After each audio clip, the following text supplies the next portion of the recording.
What's up, everybody? Noah Kisser back here for another live stream. I got Luke Ponto back on the channel today. What's Welcome up? in. What's And up, everybody? today we're going to be doing our, I almost said the original title. This is not a June movie preview. This is a summer movie preview. We're going through every big movie coming out this summer, as well as coming out on Blu-ray this June. So let's get right into it. All right, let's do. This is going to be a big month for movies. This is a massive, massive month. I cannot wait to see what we have in store for the box office as well, because as we've seen, the box office has not been very nice as of recently, but that's okay. So let me pull this up here, and we will be looking at everything in June 1st. So starting off on June 3rd, June 7th, Bad Boys Ride or Die. Having not seen any of these, I will be watching all three of the other ones beforehand, so I am looking forward to this one. I mean, fun fact about me, the first Bad Boys is actually the very first R-rated film I ever watched. And so I kind of have a little connection with that movie, and I absolutely love the first one. The second one, I don't really understand the hate for, to be honest with you. It's just pure Michael Bay fun. Mm-hmm. The third one is by far the best one, like without question. The third one's the best. It went darker, and I'm glad they actually took that route. And this is from the same team that was behind the last one, so I'm very excited. So, and the trailers seem like they still got it. Yep. I'm happy to see it. I'm happy to see that everyone is finally going to forgive Will Smith. I don't think anybody was actually angry at him. I think it was a 48-hour thing, and it was completely over with. But next up is The Watchers. I'm very interested in this one. This is M. Night Shyamalan's daughter, which this trailer I think looks better than Bad Boys. This movie will make almost no money, though. I mean, I'm interested for sure because, I mean, it's M. Night Shyamalan's daughter, and M. Night Shyamalan is one of my favorite filmmakers, despite how very, very hit or miss he is. Mm-hmm. Now, but, this film does have a hindrance, though. I think the PG-13 rating will hurt this film a little bit. I don't know, because, I mean, M. Night Shyamalan made a lot of movies PG-13.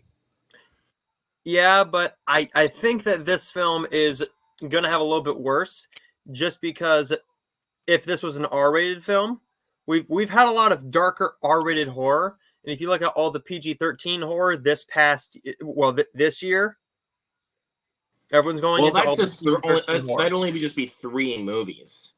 Yeah. As of right now. So I wouldn't judge that right now. To be fair, I wouldn't judge that. Until we've seen The Watchers, and then it's like, okay, yeah, just stick to R-rated movies. If it's bad, then you can then be like, oh no, I ate my words if you say it's actually a good movie. So don't speak. So case in point, never speak too soon on that kind of stuff. Because if you say that kind of stuff and you see the movie and you think it's good, you're like, okay, I just want to go fuck myself now. Yep. This one, though, I think is going to be the exception. I think that this is going to be the big exception for the PG-13 horror, because I know she had her dad on set with her in the script process along with everything. But right, because M. Night Shyamalan is the producer behind this movie. Yeah, yes. So he's helping her every step of the way. Literally every step of the way. So I really don't think there's going to be a problem with this, in all honesty, being PG-13. We'll see. I'm hoping it's good. I don't want to speak too soon, but I'm hoping it's good. I'm hoping it's very, very good, but let's be honest here, everyone's more excited for Hitman. Actually, I have a little announcement to make for Hitman. I am going to be doing a blind first-time reaction watch-along the day this movie is released on Netflix. Because this movie, even just watching the trailer, I think this movie is perfect for a first-time reaction. And plus, I mean, my dude is in it. I mean, he also co-wrote this thing with Richard Linklater. Yep. And I'm just like, and just from seeing the trailer, I'm like, bro, Glenn Powell is a fucking genius. In this movie, I guarantee you, this movie is going to be good, not only because of the Rotten Tomato scores, not only because of the phenomenal cast and the director, but look at the Netflix movies we've gotten this year. This is the only one that actually looked any good. I mean, Unfrosted was a piece of shit, so yeah. Like, so well, there's a couple of there was a film called 60 Minutes that I watched. And I was on Netflix. That one wasn't too bad, but something like Spaceman or Rebel Moon: The Scargiver. Sorry to anybody that likes that movie. That movie sucks. Yeah. I mean, and this movie got rave reviews last fall at its festival circuits, and I'm like, when I saw Glenn Powell on the poster and it was being directed by Richard Linklater, I was like, say no more, I'm in. Yep. And this is actually based on, fun fact if you guys don't know, this is based on an article from Texas Monthly that Richard Linklater and Glenn Powell found online, and they were just like, hey, this is a really interesting article. And dude, just look at the poster for this fucking thing. Like, exactly.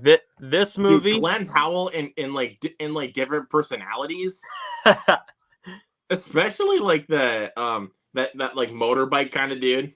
Like, yeah, the goatee. Yeah, right there, right out there in the very, very middle. Yeah. This is the goatee, bro. Dude, so like, those are the big movies coming out.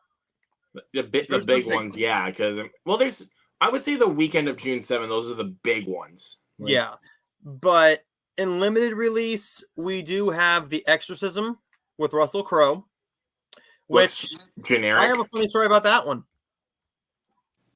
So, oh Jesus Christ! I was invited to a press screening for this one, right? Only was in the UK. Oh Jesus! I was invited to an in-person press screening for this film, and I went, "Oh, okay, cool." One, I don't go to in-person screenings because they're never in my area, in my state. They're always either in New York or Los Angeles. I'm not going to travel 3,000 miles out west to LA or 7 hours northeast of me to go and see one movie. That's not worth it. But then again, this isn't a type of film for me. This is not for me. Everybody who knows my channel, you know I'm not an exorcism guy. I don't like those types of films, but I know that you were really a fan of The Pope's Exorcist. So what are your thoughts going into this one? Because I know that you have a lot more to say about this one than I do. Well, honestly, I don't really have any thoughts towards this film because I've not watched a single trailer. All I saw was Russell Crowe, and I was like, oh boy. I don't know. And it's just called The Exorcism. I'm just like, yeah, pass. Even though I love Russell Crowe, just the past like couple of like possession films, I'm just like, no thanks. This film, even though I enjoyed The Pope's Exorcist, like I'll give you that. Yeah. I enjoyed that. I'm just saying like Believer or anything else like that, like those kinds of possession films. Even though I also loved When Evil Lurks and Talk to Me, because those were actually unique to the genre. Yeah. Like, even though The Pope's Exorcist had quite a few unique things that I wasn't expecting, it still had a lot of the same exorcism movie tropes. Yep. This one, I already feel like is just the same shit over again. This one does nothing for me. I'm not an exorcism fan, so this is an instant skip for me either way. I thank them for giving me the option to be there. But in the UK, though, you can't do that. Yeah. But in all honesty, I'm stupidly excited for Under Paris. Give me a stupid shark movie, and you've sold me. Does this look like garbage? Yes. But can it be fun garbage? Yes. Oh, God. This can be awful. This will be awful, but it's foreign horror. So this is a French film. French horror and foreign horror can be very, very good because They do different stuff with this. The budget doesn't look awful like most of the other shark movies I've seen in the past couple of years. This actually looks pretty damn decent. I know that I'll probably be the only one who's going to watch this one, but this movie just looks stupid. It looks right up my alley. It looks right up my alley. I'll watch it just to get it out of the way, but Yeah. And I believe that is the only other big thing coming out besides some of these smaller films and the re-releases and stuff like that. So moving down here to the 14th. This is probably the second biggest one of the entire month of June is Inside Out 2. No, I actually think this is the biggest one, to be honest with you, because this is a new Pixar movie. Mm-hmm. I would say in regards to theaters, like, because Hitman's like the biggest one on streaming. Yeah, this will do the most money at the box office. I think this will make the most money because it's families. The first Inside Out is still a phenomenal hit. It's still playing very, very well on Disney Plus. This movie, though, I think what is going to hinder it is if it does the Pixar stuff that they've been doing recently. Because with Lightyear, I know a lot of people did not like that film. I love that movie. I love Lightyear. I don't get the hate for Lightyear. I get the hate for A Turning Red. I get the hate for a Luca. But I think they're mostly all good movies. The last bad movie that Pixar's made, to me, is Brave. I don't like Brave all that much. The last bad one they made was Cars 2, and that's the only one I really do not like. That's the only one I really don't like from Pixar, because I enjoyed Elemental from last year, even though I haven't watched it since theaters. But from what I can recall, I did enjoy it. Like, very different. Like, and then there's some people that absolutely like demolish that film, and I'm like, really? It's not that bad. I think a lot of those people really just don't. I don't think they got what that film was supposed to be. I think what they wanted. It's a Romeo and Juliet West Side Story romance. Yep, like, it's a Disney animated Pixar rom-com. That's exactly what it is, and that's all it needs to be. And it knows it. It knows it immediately. This is going to be the biggest movie of the entire month. Will it be the best one, though? I don't know. I mean, I think of the month that might go to Hitman. I have one coming up later. I think might beat it, or maybe two other ones that we're going to talk about the week after Inside Out 2 comes out. Again, not going to spoil them, but I know what they are. Like, yes, the 14th Actually, no. I think the next four of them that actually we're going to be talking about later might have a chance to beat this. Because 2 the weekend after, and then another 2 the weekend after that. Yep. This one... And I think you know what I'm talking about, buddy. Mm-hmm. But before we get to those, we have one limited release with Alicia Vikander in another period piece romance drama type of film called Firebrand. She does a lot of these films.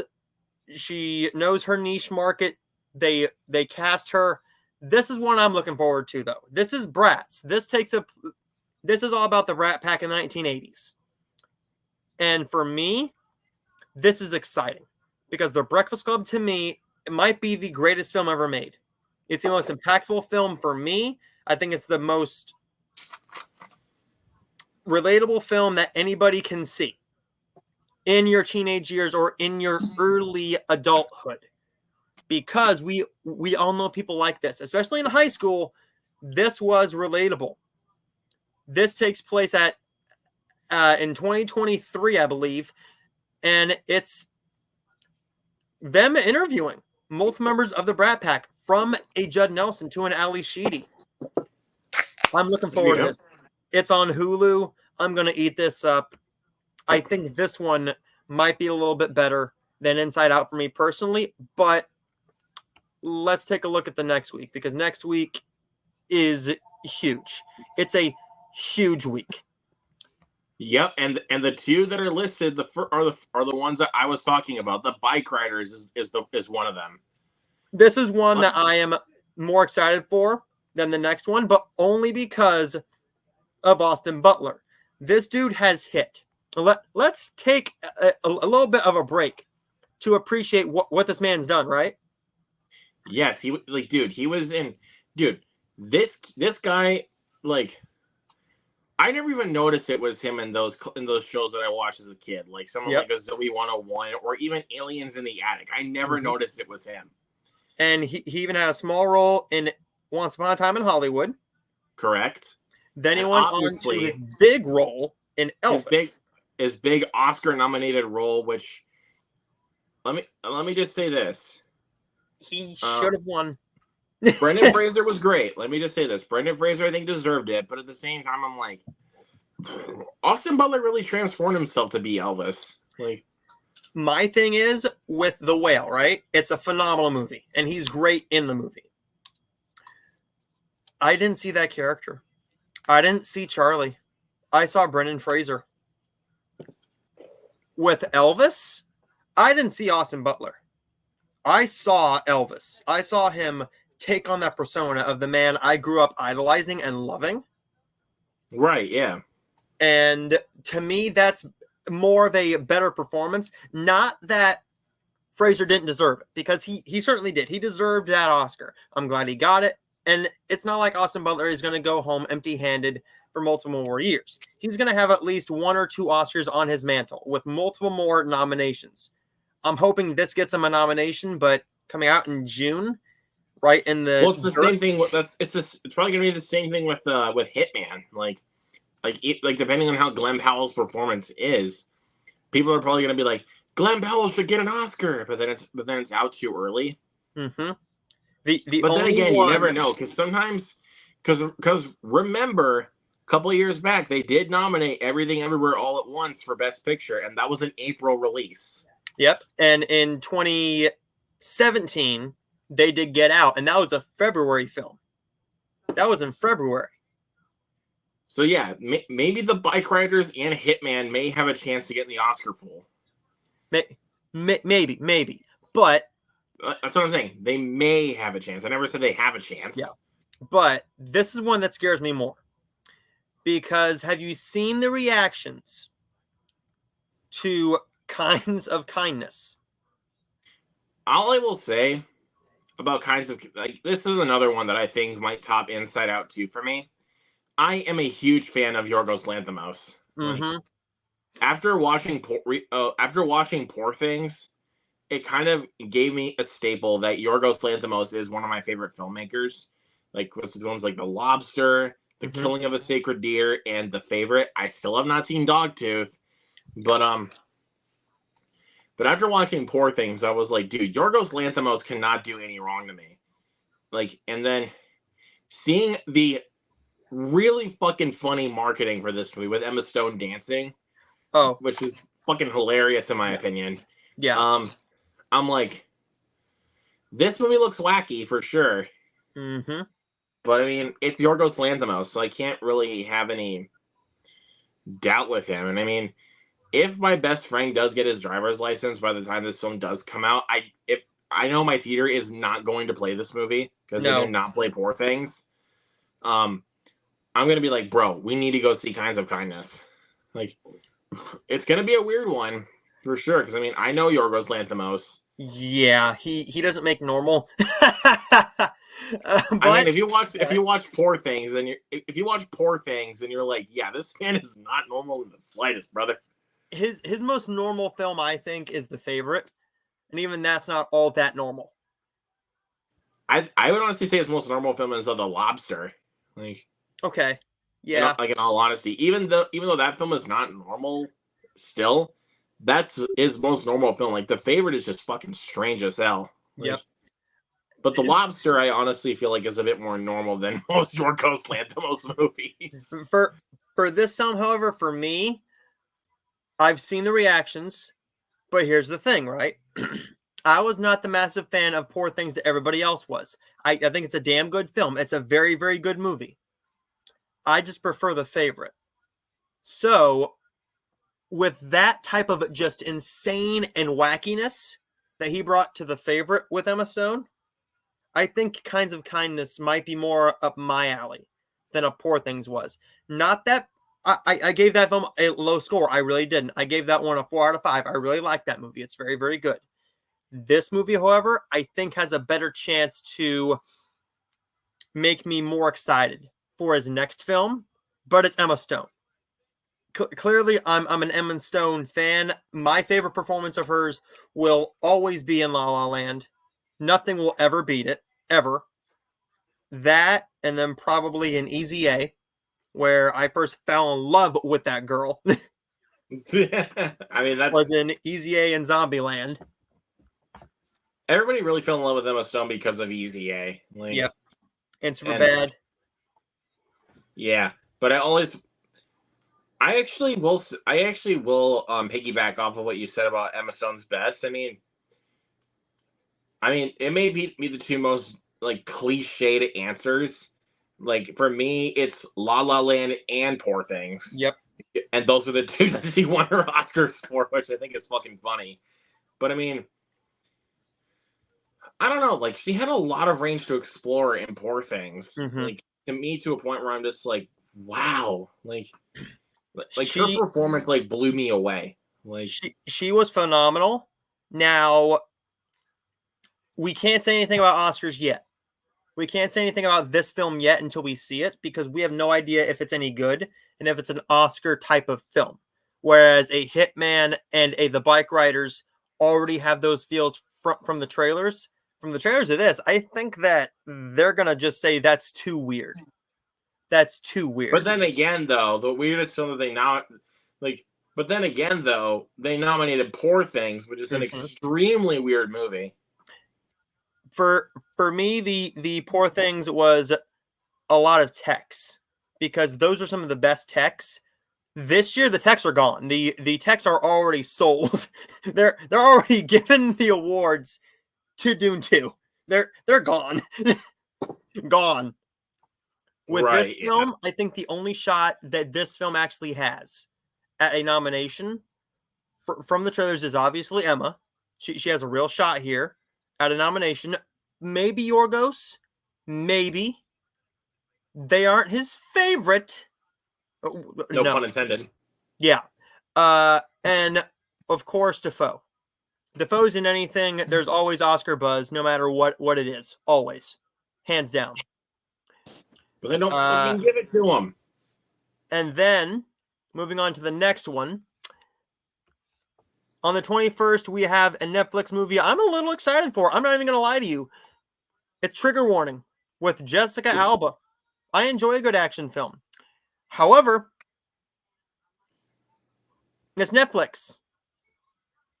Yeah, and plus we just had Atlas last weekend, and that movie was a piece of shit. It was so damn boring. I couldn't get myself to watch it. I'm going to. I have tomorrow, and I have tomorrow morning / afternoon off, and then all of Thursday off. So I'm going to be watching Atlas along with a couple other films, which we will talk about after stream.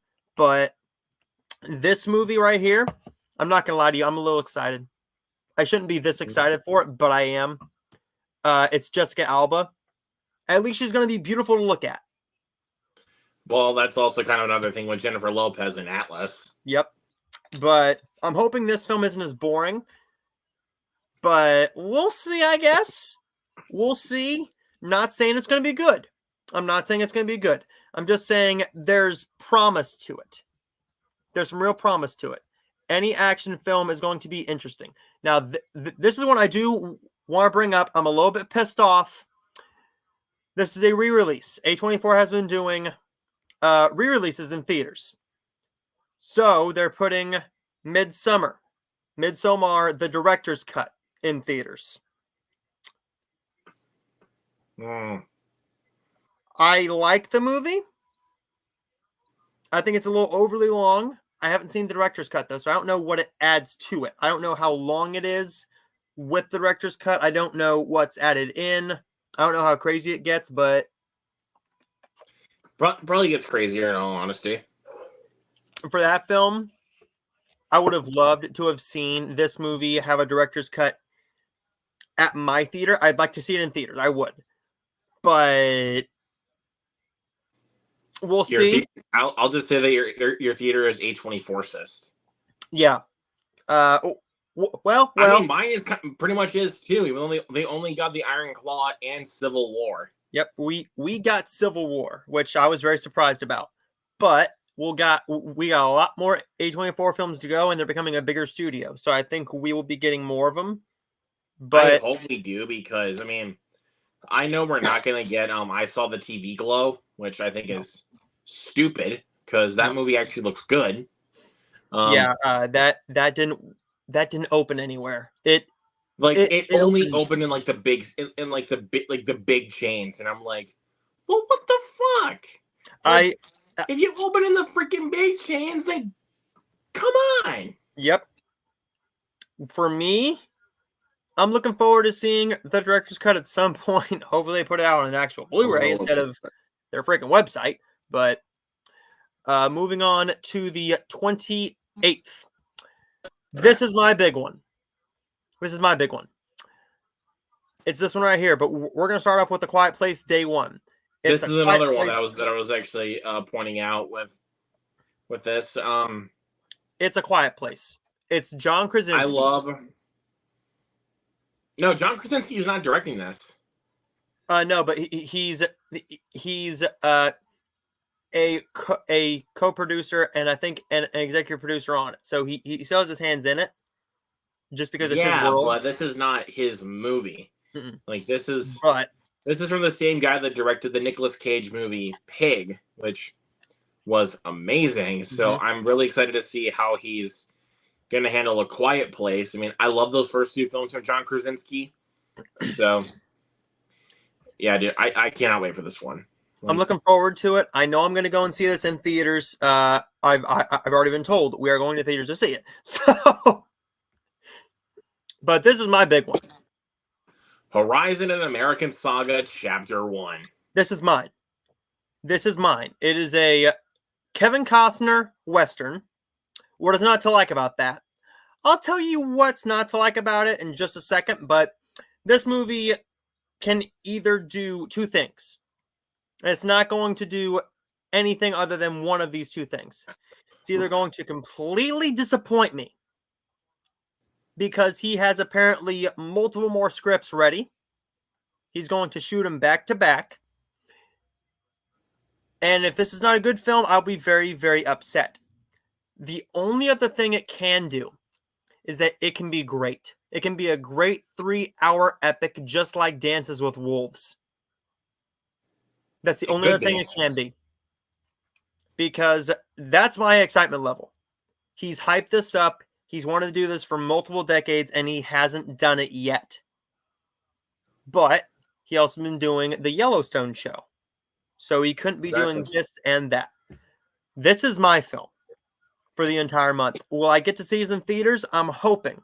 We'll see if my theaters around me get it. My theater will not be getting it. My theater will be getting A Quiet Place Day One. Or maybe some other, or maybe a crappy looking film that no one's even heard of, but who knows? Yeah, oh, like wait a minute. Yep, I forgot about this. Yeah. I forgot about this entirely. Only because we saw Winnie the Pooh Blood and Honey 2. I was like, yeah, I don't know. I mean, and then because I know we got Screamboat coming out in January next year. Yep. I actually forgot about Mickey's Mousetrap entirely. This will not go to many theaters. This will be a very small film. This won't even be a Fathom event, right? This is going to be a low-budget film. I want to see if this even has a studio attached to it. Let's see if this has a studio or a distributor attached to it. This is probably going to be another situation like Winnie the Pooh Blood and Honey. It does not. It does not. This will probably be garbage, but we'll see how it goes. Because this could be a very odd surprise. We don't know. I don't know if I'd say that, to be honest with you, because I mean it looks like it's gonna go down the route of the first Winnie the Pooh Blood and Honey. If it takes itself seriously, yes. Because even though I've actually grown to enjoy Winnie the Pooh Blood and Honey, not in a way that you think. No. Because I actually had a phase with that movie. I'm not even gonna lie to you. Like about a couple months ago, I had a phase with that movie where I actually watched it twice within a week. Mm. Like, because it's that bad, but it's so much fun to watch, man. Like, it's really like, but to be real though, Winnie the Pooh: Blood and Honey is really bad. Like, yeah. And but again, though, maybe the sequel might surprise me. And this movie probably will be the same. But the last major film for the month of June is A Family Affair. This one has a good cast. This one has Joey King, Nicole Kidman, Zac Efron, and Kathy Bates. Good cast. Yep. It's a Netflix rom-com that I'm looking forward to. The last Netflix rom-com that came out, I was a really big fan of. It hit me right in the spot it needed to, and that was Mother of the Bride. That movie hit me in the right spot. Will this film do the same? I don't know. I'm going to try and get a screener for it. If I can get a screener for it, that'll be amazing. But we'll see. We'll see. Now we move on to the phenomenal month of July. Oh yeah. And there is Daddy-O.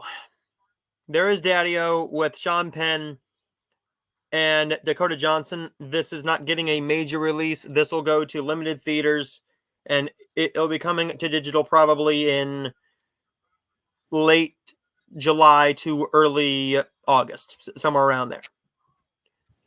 Moving all the way down to July.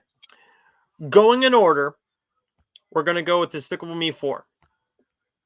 I could give less of a shit about this movie. And I know why, but we have to admit, this movie makes bank. This movie makes and also it helps that it makes bank, because then why we wouldn't even be getting like any of the original projects that Universal has been putting out lately, like stuff like Cocaine Bear, Monkey Man, Abigail, stuff like that, you know? And that's why everybody goes, why do we need all these sequels? Well, let's take a look back. If we don't get the Minions, if we don't get Despicable Me 3, and if we don't get Minions: The Rise of Gru, each of those made $1 billion. You don't get a Knock at the Cabin. You wouldn't get a Cocaine Bear. You would not get a Super Mario Bros. I don't think you would. I really don't think so, because if animation stops, if Illumination struggles, we don't get Mario. Yeah, and we wouldn't even gotten like stuff like their like a new original project from them after, like Minions, if they didn't make any money, or hell, even Mario. We wouldn't even gotten another original project from them, which we got Migration from last year, which was good. Exactly. It was good. It's a very good movie, and they made it for a relatively cheaper budget than what they did this film. But Mario Brothers, for that matter. Yeah. This movie is going to make bank. I'm not going to lie. I'm excited for this. I really enjoyed 3. I'm not a fan of 2. I do not like 2. I don't like either of the Minions movies. I love the second one. To clarify, Despicable Me 2. Yeah. Despicable Me 2 I love. That movie's hilarious. The Minions movies are bad. They're bad. They're just irritating. Yeah. When the Minions aren't the face of it, the main core of it, then I enjoy it. That's when these movies become good. Yeah. And since Gru now has a kid, that's where I really get excited. That's where I'm more interested. That's actually where I'm more interested where they're going with the story. But now with this recent marketing for this film, I'm like, are we going to be focusing on the Minions now? This is Despicable Me. I think they only do that because they know that draws in the parents and the kids. And I know that it's going to focus half on the Minions and half on Gru. Whereas I hope it's mostly on Gru. I thought the Rise of Gru was going to be mostly about Gru. Instead, it was about the Minions. And I was hoping I was wrong. This movie could be good. It could be good. But if they go the wrong route, and if they go the route of only sticking to the Minions, that's where you're going to piss me off and annoy me. If you go the route of going into give me more of Gru and the family, then you got me interested. This movie, I will just say though, with the Minions in the first trailer, there was a couple moments that did make me laugh. Yeah, like I'll say and then that. they got big. Then they took over the freaking. I'm saying in the trailer for this movie that there was a couple moments that made me laugh, like with the Minions. Mm-hmm. Like one of them was the classic meme that we see, like step bob, and then when they trap one of them in the vending machine, and then shakes up a can, opens it, fire in the hole. Yeah, like, that was funny. Like I'll give it that. That was funny. But other than that, though, I really could not care about this movie. But this is one everyone does care about, but it scares everybody. Beverly Hills Cop, Axel F. Honestly, dude, I think they still got it. Like, just based off the trailer for this movie, I'm like, they still got it. We'll see. It's Netflix. I'm hoping so. Netflix I think has been known to screw it up. Go ahead. But with Beverly Hills Cop, I think they know if they don't have a good script and you piss everybody off, you don't have a franchise on Netflix anymore. If this movie's awful, if it's a bad film, if it's poorly shot, if it's not funny, if the story is awful, then you ruined it. If you go back to what made those films memorable and beloved, then you got yourself a second chance at a franchise on Netflix. I think they do, because again, from the trailers, it seems like they're going to recapture the magic, like, of what made those three films. Yes, even the third ones. Fuck you guys, that's a good movie. Again, no offense, but it's a good movie. I think they might still have it, even though, because Coming to America was not good. It was kind of bad. Candy Cane Lane was fine, but I don't know. I think if you give Eddie Murphy Beverly Hills Cop, I think this is when he really gets to show why he's funny. Mm-hmm. But so I'm very excited. This is the one out of everything. I think it's a toss-up, dude, for most anticipated of the month. This month, that one might be my top 3. This is a massive month. For me, Maxine's up there. I am so excited for Maxine. There's a movie later on that I'm even more excited for. Maxine, I've seen this trailer multiple times. Every time I see it, I get excited. I've only watched the trailer once. I saw it in theaters in front of Civil War. No. Yes. In front of Civil War, and then I saw it again in front of The Fall Guy. In front of The Fall Guy, it looks a lot better. It looked a lot better. So, Maxine, can it capture the same magic as X and Pearl? Maybe. I think it will, because I mean, with how well Ty West is doing with these movies, I'm like, there's no way I doubt him. Like, I doubt he screws this up. And he already has ideas for a 4th film. I don't think we need a 4th film, but we'll see where Maxine goes. Depending on how successful this movie is. Yeah. Which, to be fair, neither X or Pearl have made tons of money. But since these are made on shoestring budgets, maybe $2-3 million tops for this film because of the sets and because of shooting actual streets and shutting some streets down.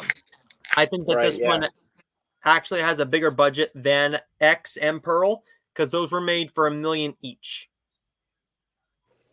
There you go. And those are phenomenal. This film is going to make a profit. It will turn a profit on opening weekend. Hands down. But you're going up against Minions. The only way this movie makes, I say this movie maybe makes 5 to 8 million opening weekend. 5 to 8 million, if we're being generous. Right, because Minions is making it 80, 90, 100 million opening weekend. Yeah, well, we'll see. But moving on to the next week. The next week is the 12th. This is a lighter week. So if nobody wants to go to theaters to see these, I completely get it. I do. Right up my alley is Fly Me to the Moon, a rom-com set in the 1960s with Channing Tatum and Scarlett Johansson. Seems interesting. This is up my alley. I saw this trailer in theaters, and I think it looks sweet. It's an Apple TV Plus film. So if it doesn't go to theaters or go to your theaters, I say check it out once it does come to Apple TV Plus, probably in the early fall. Probably late September, early October, I'd guess. I don't know for sure because the last 3 Apple TV Plus movies that we've gotten, which were Killers of the Flower Moon, Napoleon, and Argyle, have all went to my theater. Yep. So Fly Me to the Moon might be no different. Yeah, I think so because they are pushing their films out in theaters, which is what Netflix should be doing. If you stuck out a Beverly Hills Cop Axel F, I guarantee you 40, 50 million minimum. I know Hitman would not make any money, but I mean, I would even say get that to theaters. Well, I mean, look at what they've been doing. They've been sticking all their high budget films, their very overblown expensive films, only on Netflix. They're making no money off of it. Don't spend $250 million on a Red Notice, on an Extraction 2, on a Atlas. Yeah, a Atlas, on a Rebel Moon. If you're not going to stick them in theaters and make money, because you're not making any money, you're not making them look as good as you can. You're not giving the proper respect to what I think you should be doing is giving the audience the best experience possible. Because if you put if even how bad their past action films have been, like an Atlas, like a Rebel Moon, if you stuck that in theaters, I think I would have had more fun with it. It would have looked better. I would have had more fun with it. But when I'm at home, I can get bored easier with that type of a film. In theaters, I am stuck. I'm stuck in that seat. I'm not going nowhere. And again, like I said, I know it would not make any money. Hitman, Hitman would be great on the big screen, like to actually watch in theaters. Yeah. But again, I know it wouldn't make any money, but it would be worth it for the experience. I actually think it would make a little bit more money, just because of Glenn Powell, because of his past couple of films being massive hits, and then one coming out the week after this one is going to make a lot of money as well. So I think if you put it in theaters, I think it does make a little bit of money. Well, because I mean, Anyone But You was a massive success, like lot better. It's much better than everybody was expecting for it to do in the theater. And then Top Gun Maverick, which made $1 billion. Like I don't think Glenn Powell's really going to do any wrong now. He knows what he's doing with his career. He knows what scripts to go after, and his agent is rolling in the dough. He was also in Devotion a couple of years back, which I know made no money, but that was a really good movie. So the next film coming out that same day, that same exact day,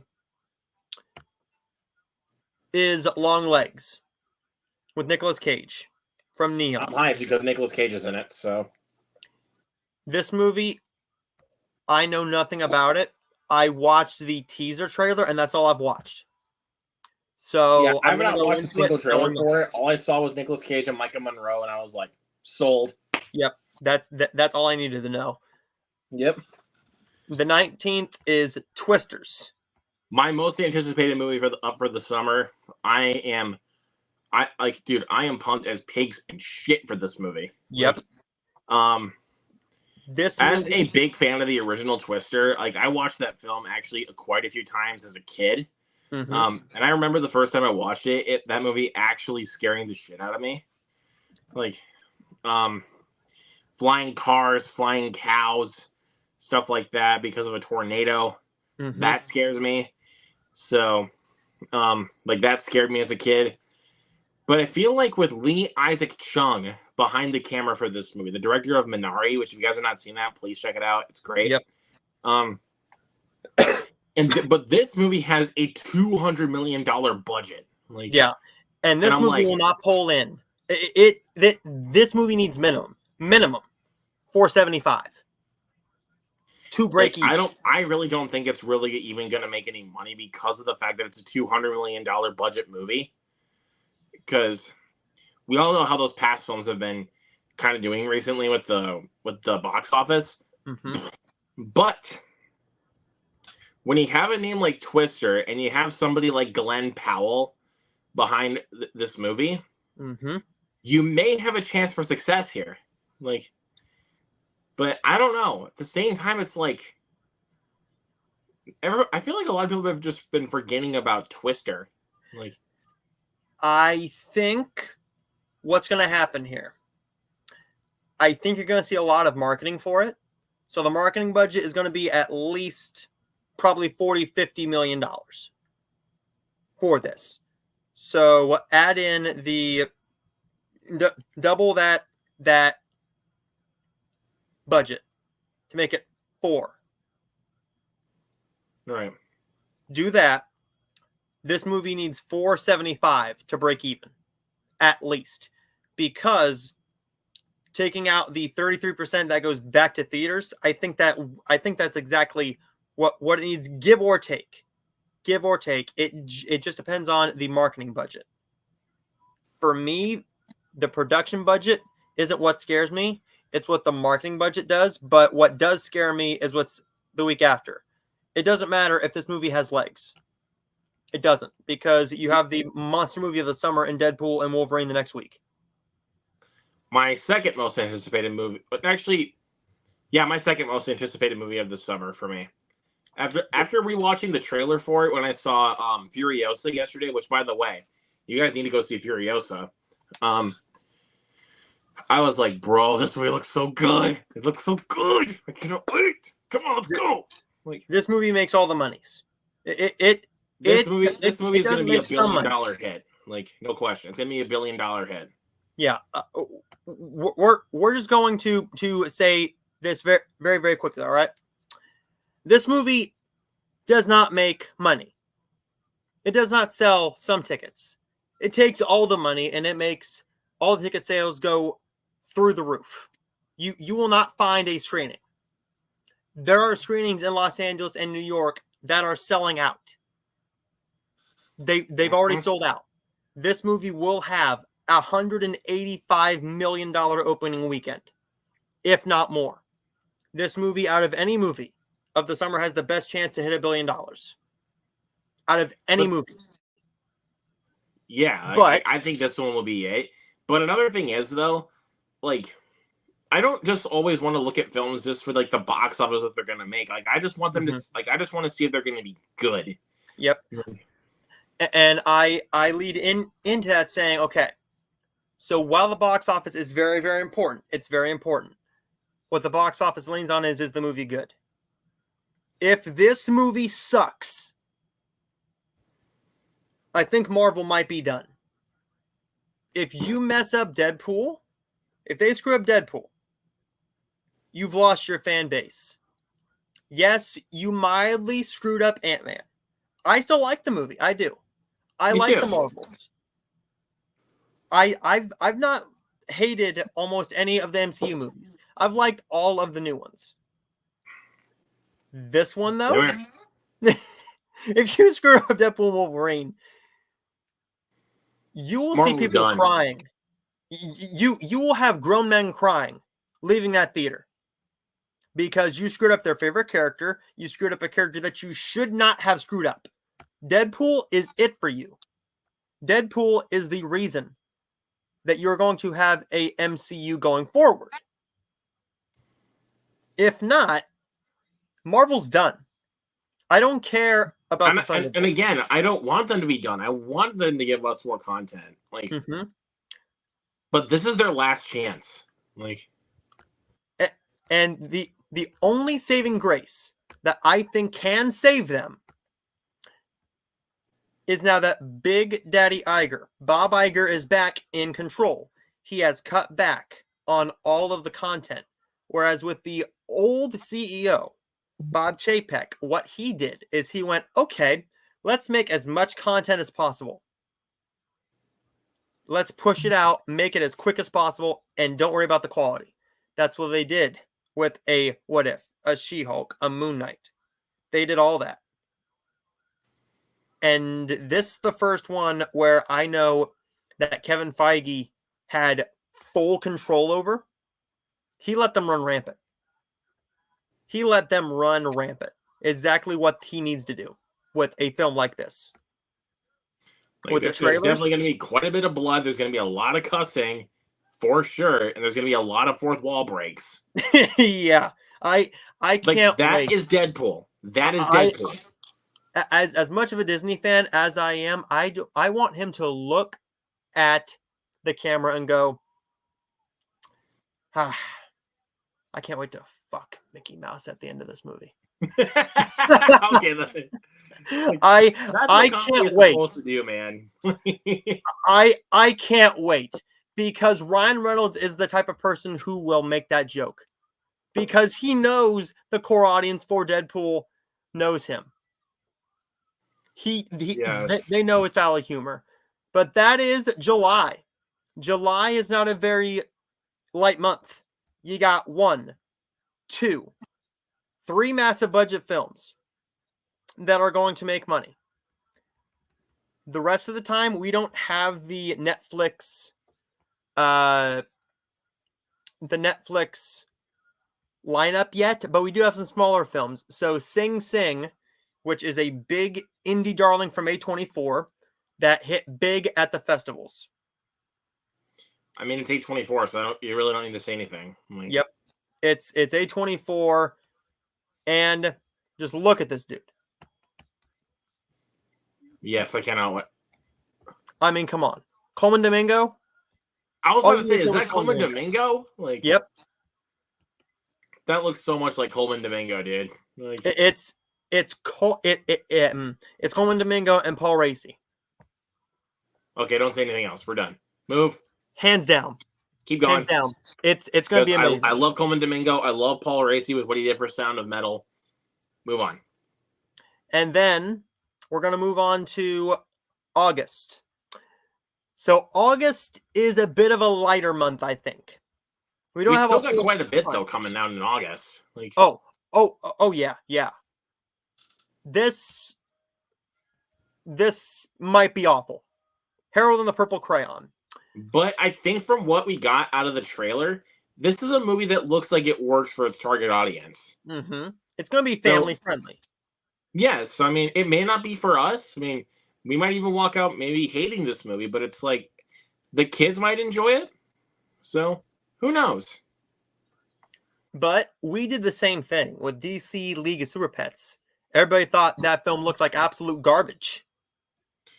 I thought it looked like, whatever.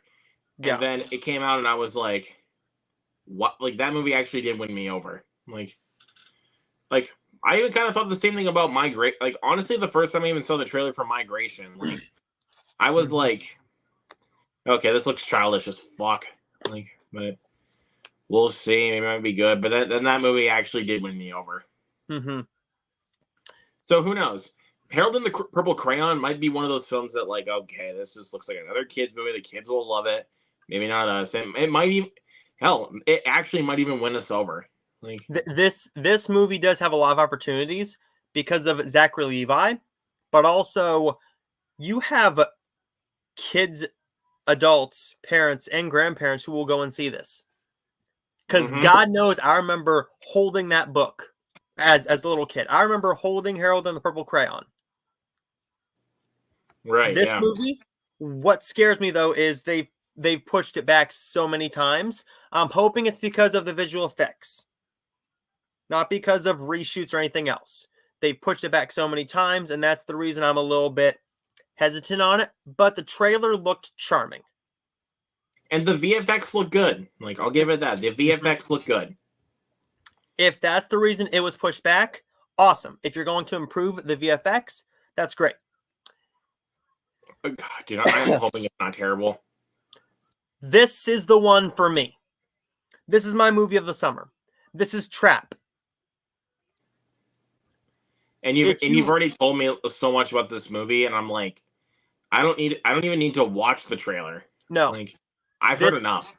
This movie, if you gave me any pick of 3 movies to watch out of this summer, only 3. I'm picking Trap, I'm picking Deadpool, and I'm picking Inside Out 2. I'll give you this.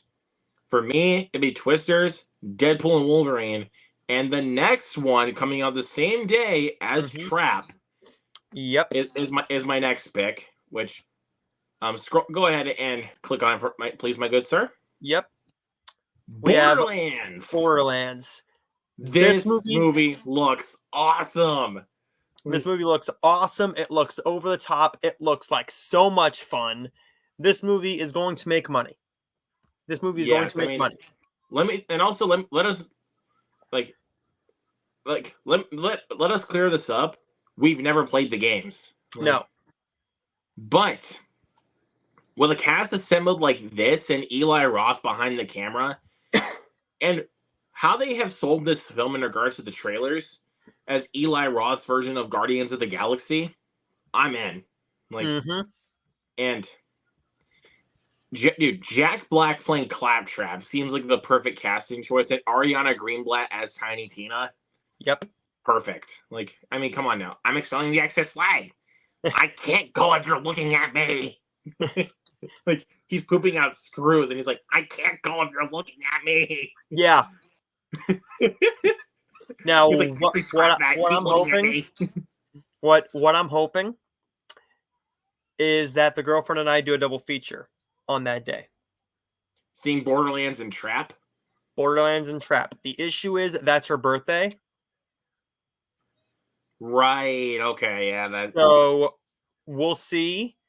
Leave it up to her then, dude. Leave it up to her. Like, ask her and then leave it up to her. Oh, she's looking forward to Trap. I think she wants to see Trap. And Borderlands will come to my theater. My theater won't get Trap. They're going to go. I think my theater's going to get both, but if they haven't put it up on the list yet, they might get both, which I'm hoping they do, because I actually will do a double feature of Trap and Borderlands, which I actually think I think I'm going to see Trap first, and then I'm going to wait for Justin to come in, and then we're going to go see Borderlands, because I know he's actually pretty excited for this one too. Yeah.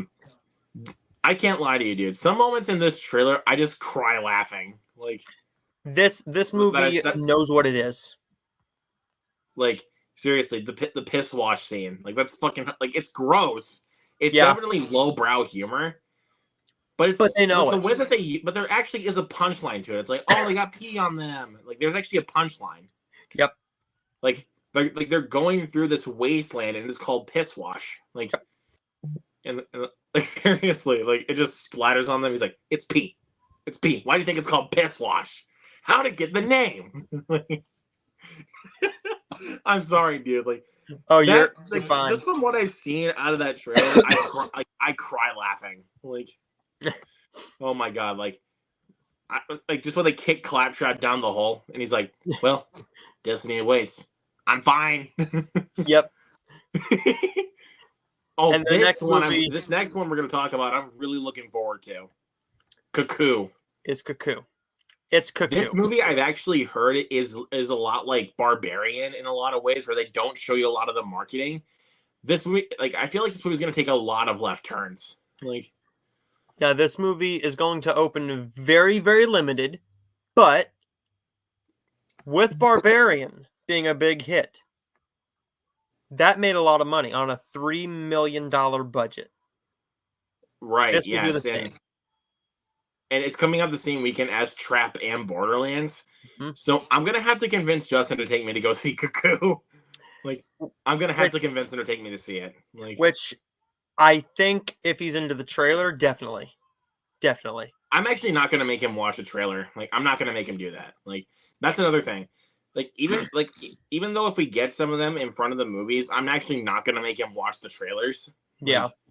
Because we saw Borderlands in front of Dune and Arthur the King, and I've seen that trailer 3 times because I got it in front of Ungentlemanly Warfare.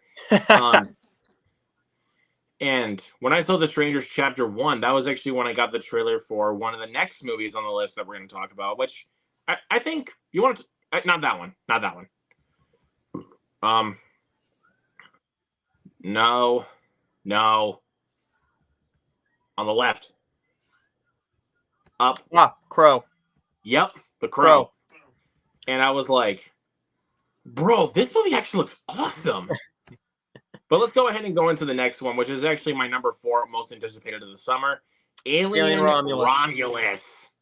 The last movie I saw in theaters with the Alien name on it was Alien Covenant. So I've only seen 2 of them. I've only seen Alien and Alien Covenant. This movie looks like it's going back to the Alien roots. And this looks like it's going to be... do another announcement? Yes. Oh, sorry. Starting this Friday, we're going to be doing an entire watch-along series of all the Alien films, excluding Alien vs. Predator Requiem, because that movie is just a piece of shit. We're going to be doing the first 4, Alien vs. Predator, Prometheus, because it counts. It's part of the franchise. Yep. And Alien Covenant, all in the build-up to Alien Romulus. So, and no one might be popping in. Yep. I'll definitely be in there for Alien. That's this Friday, good sir. I have to be, which means I have to buy the Blu-ray of the 6-pack at Walmart. But you know what? But again, it's a good investment. Like, having not seen Aliens, Alien 3 or Alien Resurrection. Yep. What? Wow. But I'm looking at the list right now for movies that are coming out in my theater. We're getting that really stupid Diane Keaton comedy this weekend called Summer Camp. Summer Camp. I think on Thursday, dude. I think on Thursday I'm going to take Justin to go see Furiosa. I'm not gonna lie, dude. If my theater got Summer Camp, I would shit. But that's only because I'm a big fan of Book Club and I love 80 for Brady. And those films make my family happy. So that's a family time film for me, man. I guess. Like, I would have rather gotten something like I saw the TV Glow or something like that. I would have rather gotten something like that. Yeah. The closest theater that I have that has I saw the TV Glow was like an hour away. And there's no way. I wish I could just teleport, and I wish I could just teleport to where you live right now, and then I could just force you to go with me. Well, because honestly, if I teleported to your place right now, dude, I would force you. Like, I'm not joking. I would force you to go with me. I'd go wherever. Like, but like I don't care, man. Like I don't care if you don't want to take the drive. Like, you are coming with me. Like, it does not matter. You are coming with me. Yeah. And then this is exciting. Horizon Chapter 2. Hopefully the first one's good. Hopefully the second one is not 3 hours long. People have to pee. It's going to be 3 hours. People have to piss. I had to piss so bad in the last hour of Killers of the Flower Moon. But did I care? No. I had an empty water bottle right beside me, and there was 5 people in the theater. If I had to pee so bad, I would have just peed in the water bottle because I was not missing it. Yeah. It'll be the same with this one. Actually, you want to know what? I didn't even get up a single time watching Killers of the Flower Moon. I stayed in my seat. And I didn't even have to piss. Like, I had to piss right when the movie ended, but I did not have to piss a single time. I had to piss during the last hour, and I'm like, we're right at the court battle. I had to pee right at the very point where they're in the jail. I think they're getting taken into jail. Like, here's another thing about that though. Don't think about it. Like if you really have to piss, just don't think about it, and you'll be fine. Yep. Like, and I sat Horizon there. and American Saga Chapter 1 and 2 are examples of that. If you have to piss, don't think about it. Just watch the movie. Now, if I'm being honest, these movies I'm excited to see in theaters. I have to talk the girlfriend into it though, because my theater is not going to get it.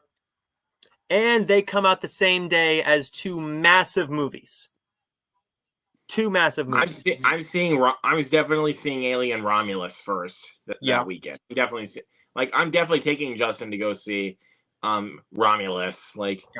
I hope you don't. I don't think you have to watch any of the other ones to really understand Romulus. I really don't think you do. I think it just takes place in the same world. The only thing I'm scared of is that they might bring in cast members. I don't think they will, to be completely honest with you, because from what I know for Twisters right now, they're not bringing any of the original cast back. Which actually really makes me happy that it's actually just a retelling and not just a flat out legacy sequel. Yeah.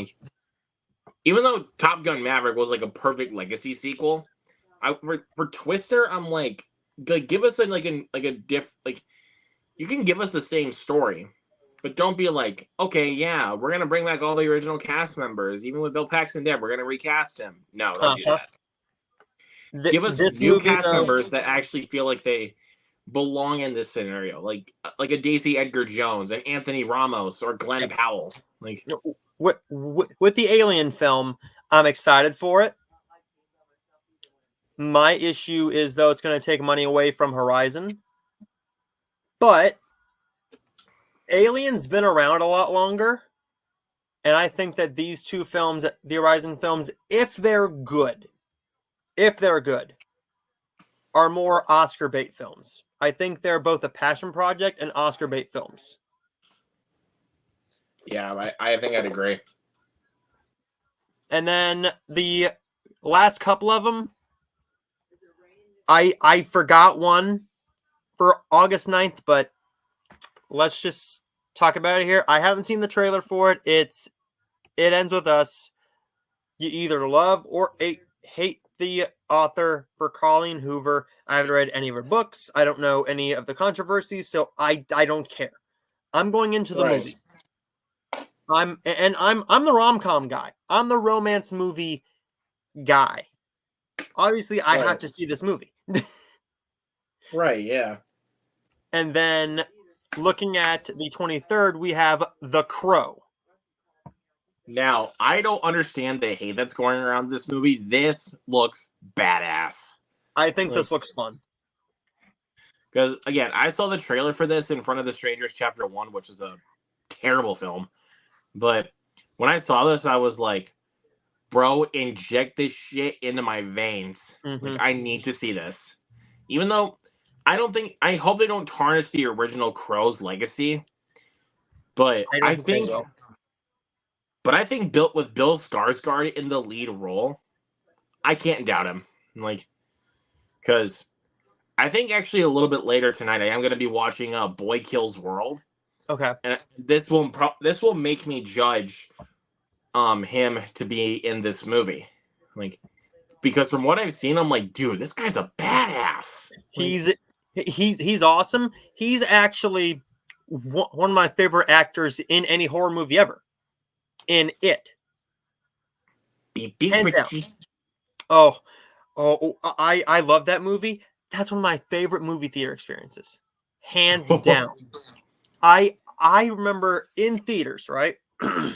Right. It was me and my best friend. We were sitting there. And my friend didn't know how gory it was going to be, and neither did I. I only heard about the first 5 minutes. It sucks you in. That's all I knew. And then we got to we all float down here. And he bites his arm off. Ah! As soon as he bites his arm off, my friend goes, leans back in his seat, mouth agape, scared to death. And he goes, how much longer do we have in this movie? I said, we got 2 hours and 10 minutes. And I've never seen him look at me like he was going to kill me. He goes, eyes this big around, about to shit himself. And during the projector scene scare, I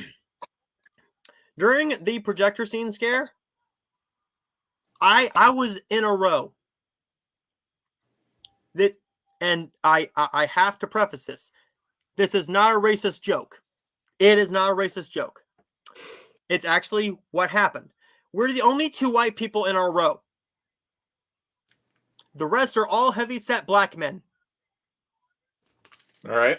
Awesome people. The guy directly beside me, as soon as the projector scene ends, as soon as his face pops out of that projector screen, and they lift up the door in that garage, he stands up, holds his ass, and goes, move. And he damn near runs out of the theater because he almost shit himself.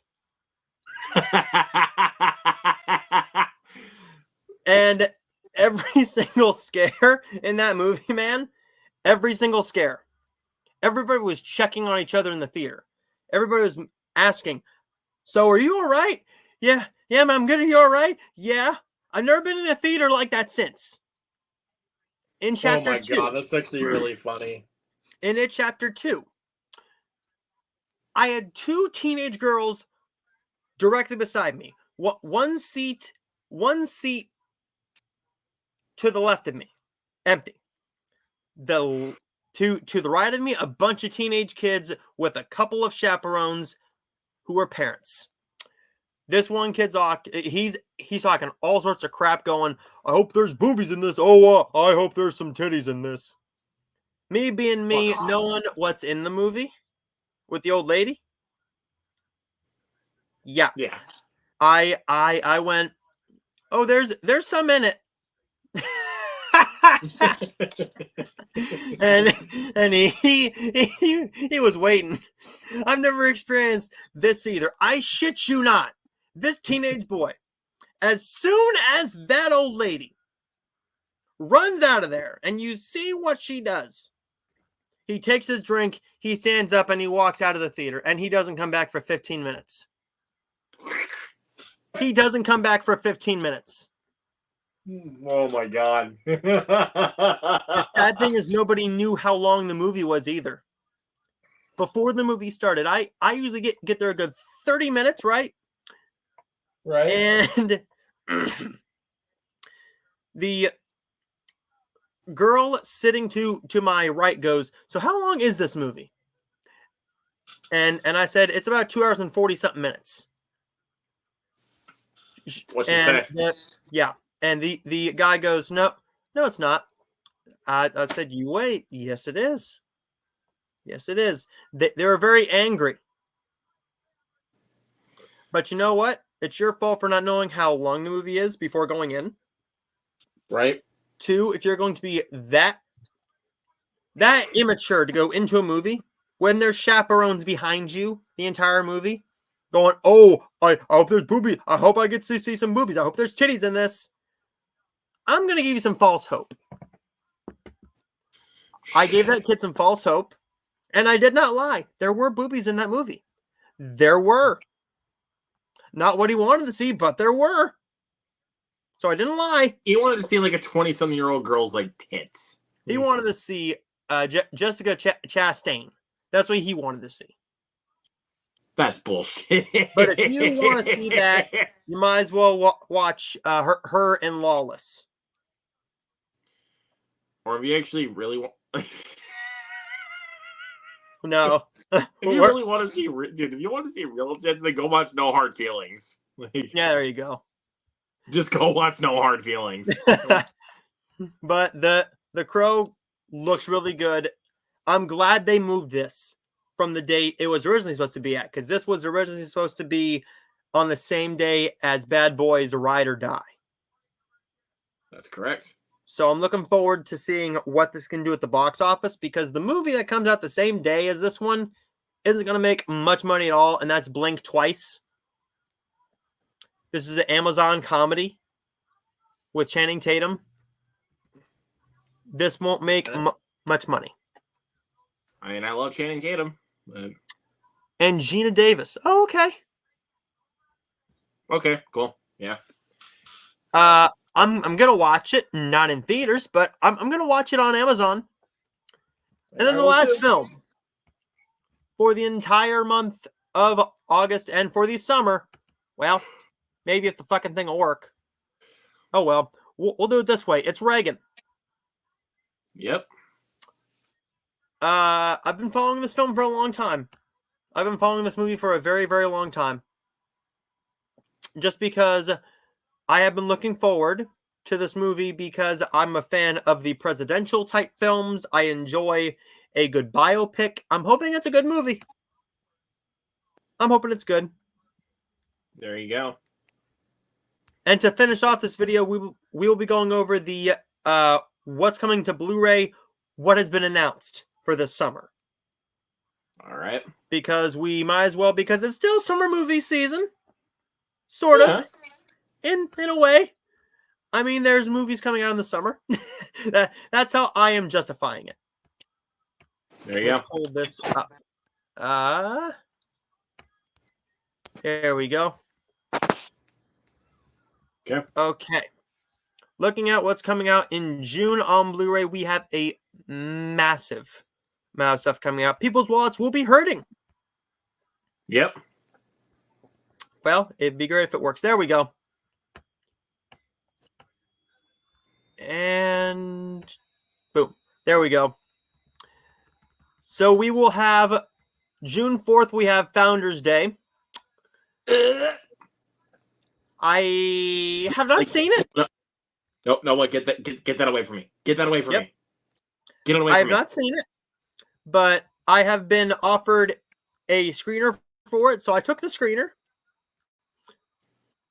I'll watch it maybe tomorrow morning. Either tomorrow morning or Thursday. Good luck with that there, dude. So I originally requested a Blu-ray, right? Just to see if I could potentially get a copy. They were not giving out any review copies on Blu-ray. I wonder why. I wonder why. So because it's one of the worst films I've ever seen. And he goes, so I do have some screeners. And I said, I'll take a digital screener for it. Sure, why not? Also on the 4th, we do have some 4Ks coming out, but nothing really major that's going to be in stores. Rango on 4K is really interesting because I remember that film coming out, and I enjoy that movie. No one talks about Rango. I love Rango. I love Rango. This is the Big Daddy right here. This is the Big Daddy. And no, I'm not talking about love songs here. I'm talking about Godzilla x Kong, The New Empire. Yes, and we got Immaculate. But which is one of my favorites of the year. Got Dogman. Yeah, but we also got Stop Motion, which is a good movie. I'm really excited about If you guys have Shudder, watch that movie. It's good. I still need to watch that one, and I know it's coming to Shudder very, very... If it's not already on Shudder. I think it's coming to Shudder this Friday, I think, if I remember correctly. I think so. I saw it was coming out. I'm really excited about remembering Gene Wilder because I'm a big fan of Gene Wilder. I was getting ready for a parade yesterday, and Young Frankenstein was on.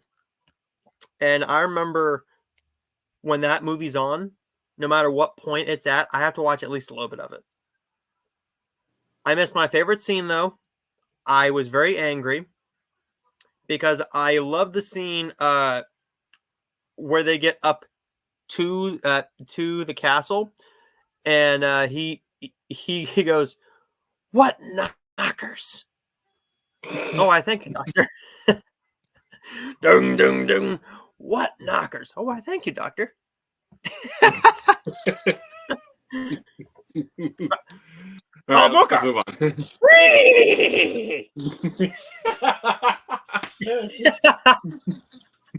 Okay, let's continue.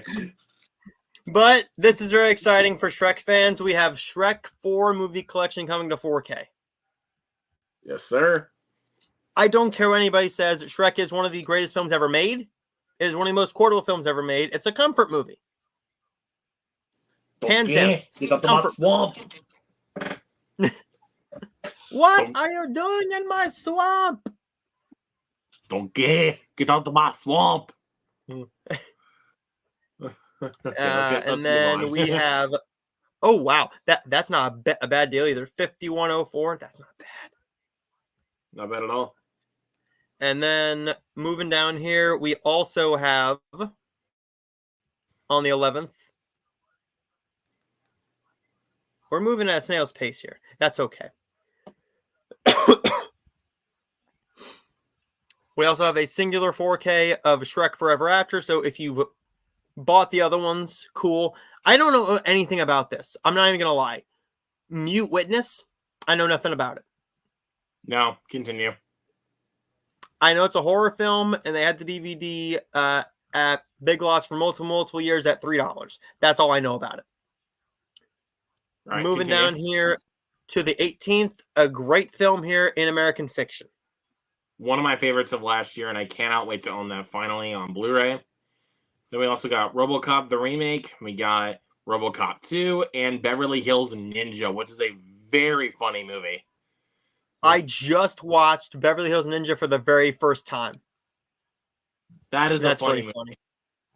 It's very funny. I think it's my favorite of Chris Farley's films.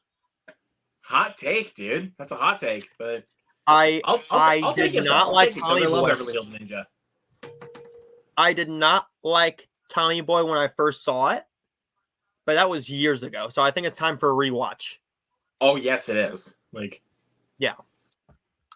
And then Chinatown is getting a 4K along with the two Jakes. And the Karate Kid. The Karate Kid is coming out again on 4K. Well, that might be its first time. Maybe. No, it's its third time, I think. Oh, okay. 25th is a big one. We have Ghostbusters, Frozen Empire, and then the Ministry of Ungentlemanly Warfare. Two movies I definitely will be buying on 4. I pre-ordered the Steelbook for Ministry of Ungentlemanly Warfare. I think I'll be buying the slip for Frozen Empire. Yeah. And then I haven't seen either film yet.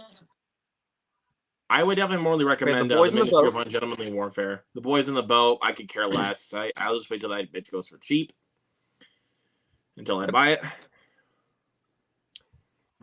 And then we have a 4K of Brokeback Mountain. And then another 2 I pre-ordered: Team America: World Police and South Park: Bigger, Longer, and Uncut on 4K. Yep, I'm happy to say I've seen those. I'm very happy to say I've seen both of those. A Criterion 4K digital. 1,000 times. I don't have any way with my instructional chaos. His City Walk voice is just priceless. Taxi Driver. Did you order the Taxi Driver Steelbook? I already have a Steelbook for Taxi Driver. Okay. You talking to me? You must be talking to me. I'm the only one here, so you must be talking to me. I have to call that every time I talk about Taxi Driver. Yeah. I'm looking forward to this one, though. The New Adventures of Batman. I'm not going to lie to you. I'm a Batman guy. I love me some Batman. I'm very interested in this one, though. Paternity with Burt Reynolds. Could be bad. Could be good. We'll see. And then that's it. But I think we do they have anything announced for July? Do they? They have a few things, yeah. Let's see. They have the Saw X Steelbook. That's a killer cover. Holy shit. I might double dip on Saw X. Because I know you love Saw that movie. I really do, love that movie. Yeah. Another print of Natural Born Killers and Point Break. Yep. Interesting. Anchorman 1 and 2. Is that? I think it's 4K, isn't it? Yes. Uh-huh. It's just the first too. Anchorman. Oh, okay. Forrest Gump? Yeah. Forrest Gump, 30th anniversary steelbook. I have the movie. Do I need the steelbook? No. No. I mean, but I already have it on 4K as well. So. Oh yeah. This is the expensive day. I already did pre-order Civil War. I did already pre-order Civil War, and I might be pre-ordering Challengers. I haven't seen it. One that I think I might be also be pre-ordering, depending on how I feel about it, is Boy Kills World. Mm-hmm. I'll be getting that on 4K, and The Boy and the Heron, I'm actually going to blind buy. Like, okay. I'm not gonna watch it until I'm not gonna watch it until I buy it. I don't know if I'll watch it at all, if I'm being completely honest. Unsung Hero, I was supposed to go to theaters to see, but I didn't make it to the theater. I was supposed to see an early screening for it, but again, couldn't make it.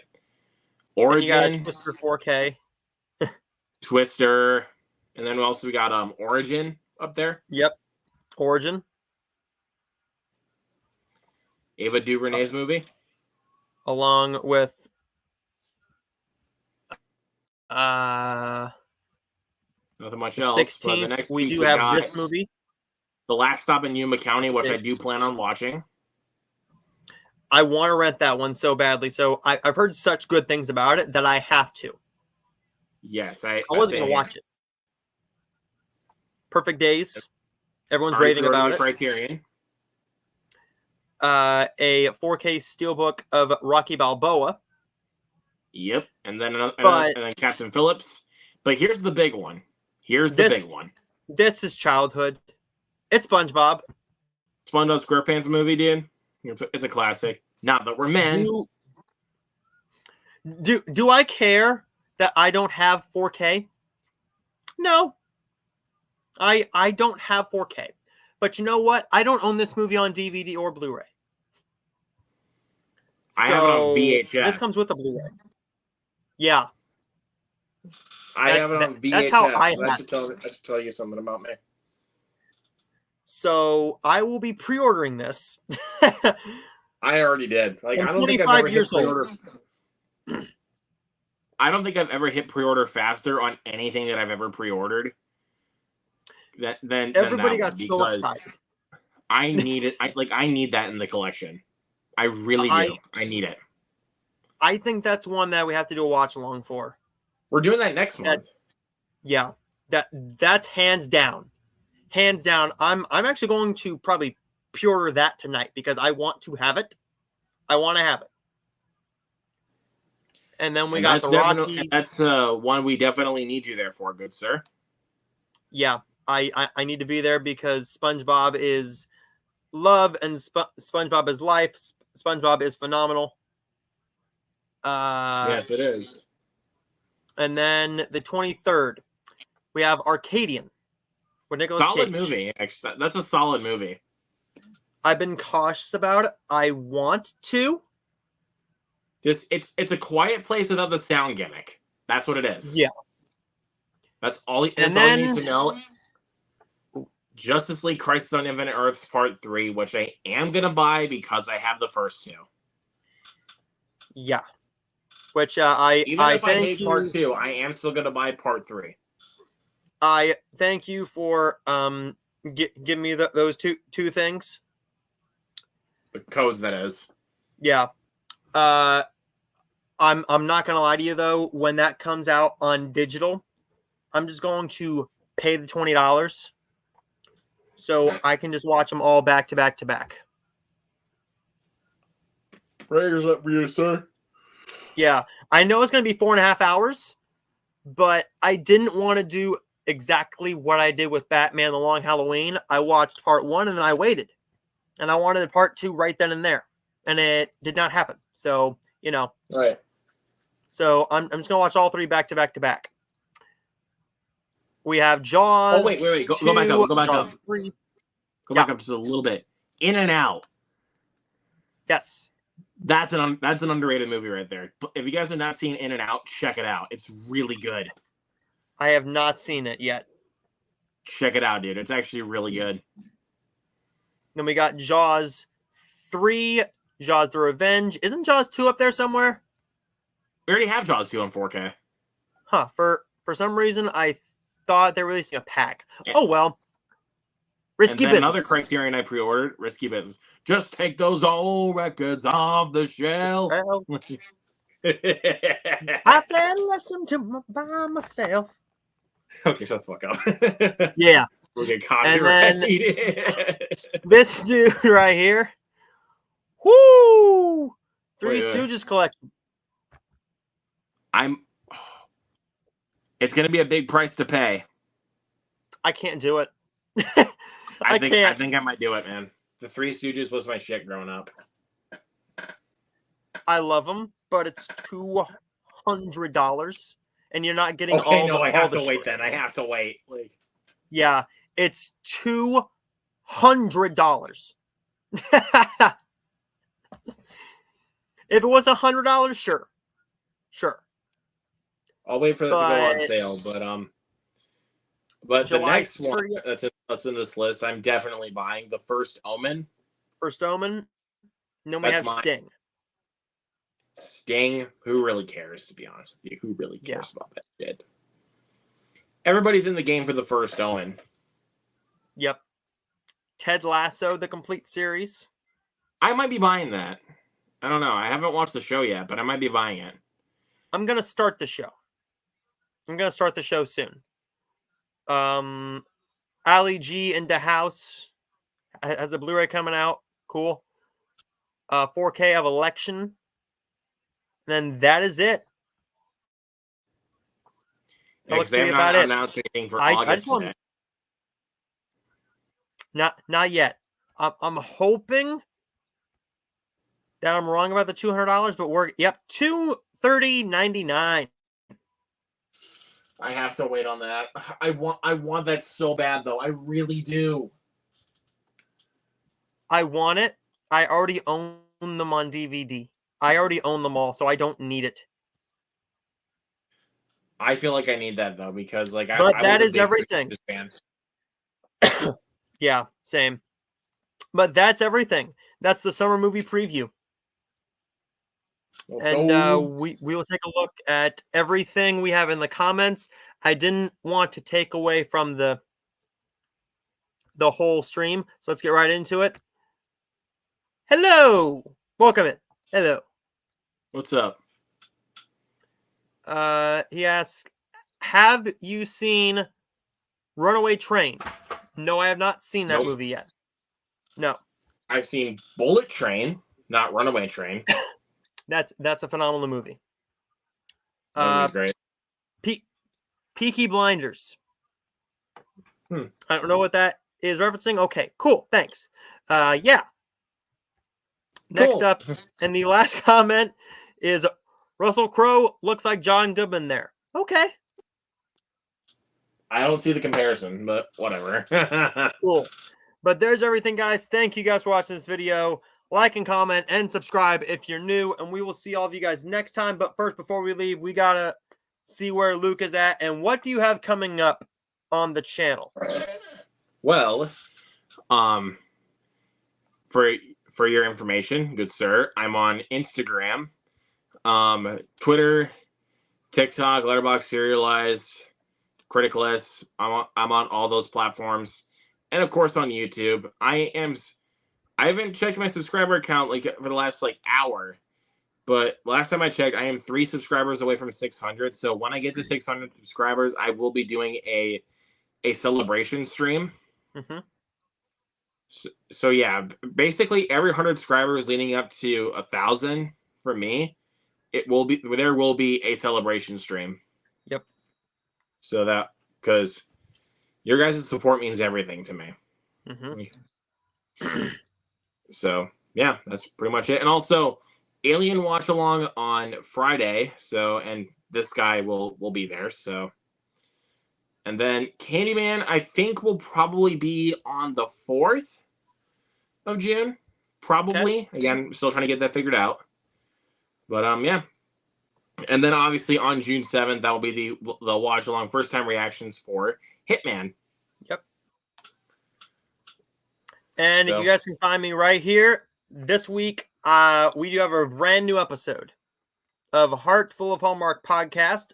We took a week break, but we will be back this week with a brand new episode where we will be talking about the brand new Hallmark film Everything Puppies with Steven Hazar, and along with some Hallmark news that they just dropped, which is very exciting for us Hallmark fans. But thank you guys for watching this video. Like and subscribe if you're new, and we'll see all of you guys next time.